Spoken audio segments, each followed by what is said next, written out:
Hello everyone, Carter Baum here, joined as always by the voice of the Barons, Jim Byers. And Jim, we're in beautiful Cedar Park, Texas, down here for Game 3 of the first round of the AHL playoffs. And the Barons' backs are up against the wall, something they've faced almost all the way through the last half of the season.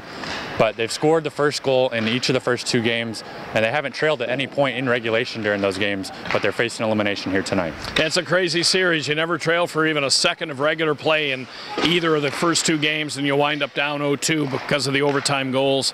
Texas has been able to capitalize on some scrambly goals, some less than pretty goals. The Barons haven't. The Barons have scored 4 goals in the series, and they've all been nice finishes, but the Barons haven't had quite enough good finishes. There were some chances early in Game 1 to finish off some plays and get a bigger lead than they got, and they were unable to. And then, of course, in overtime, they've had some chances in both games to score, couldn't bury them. So the Barons have done some of the things we talked about going into this series that they needed to do, like score at even strength, get the first goal, not fall behind this Texas club that scores so many goals themselves, but they haven't done quite enough. We'll see if they can do it tonight.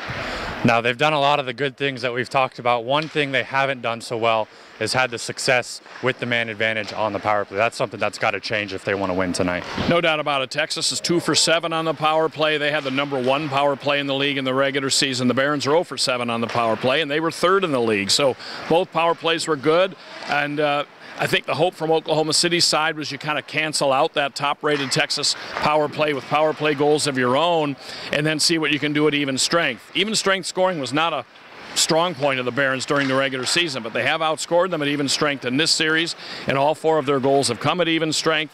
That's a good thing, but now the power play definitely needs to get going.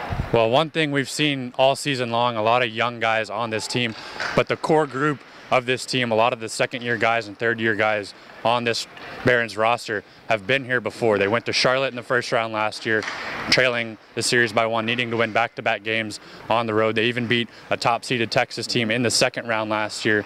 So they've been in this position before. They know what this is like for some of the guys on the roster. No doubt about it. After they went to Charlotte last year, they went there with the series even at 1 and then lost fairly decisively in Game 3, and they were down 2-1 like you mentioned. Came out, they were able to get in the Charlotte goaltenders' heads a bit in Game 4, scored a whole bunch of goals, 8 goals to be exact, scored 6 goals in Game 5 and went on.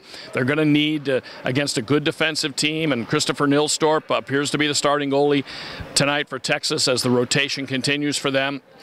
They're going to need to try to get in his head, sort of like it looked like they did in the second round of last year's series when Nilstorp went all the way and didn't replicate what he did in round 1 when they played very well against Milwaukee. They didn't play as well in round 2 against the Barons. The Barons were able to beat them. So they have been in these types of situations before. Down 0-2 is pretty dire, facing elimination, but at least it's not a best-of-7 series and you're down 0-3. The comparable thing would be down 0-3 in a best-of-7 and have to sweep the rest of the way. At least it's 3 wins against a team that's very good at home, but it is still possible. Well, we've seen it all through the second half of the year. The Barons are very streaky. They'll get a couple games of wins and then they'll lose a couple. They're finishing out the regular season. We'll see if they can do it here in this one. Well, Game 3 tonight here at Cedar Park Center at 7:30 against the Texas Stars. It's a do-or-die situation for the Barons. Jim will be on the call, as always, from high atop here in Cedar Park. For Jim Byers, I'm Carter Baum, Barons TV.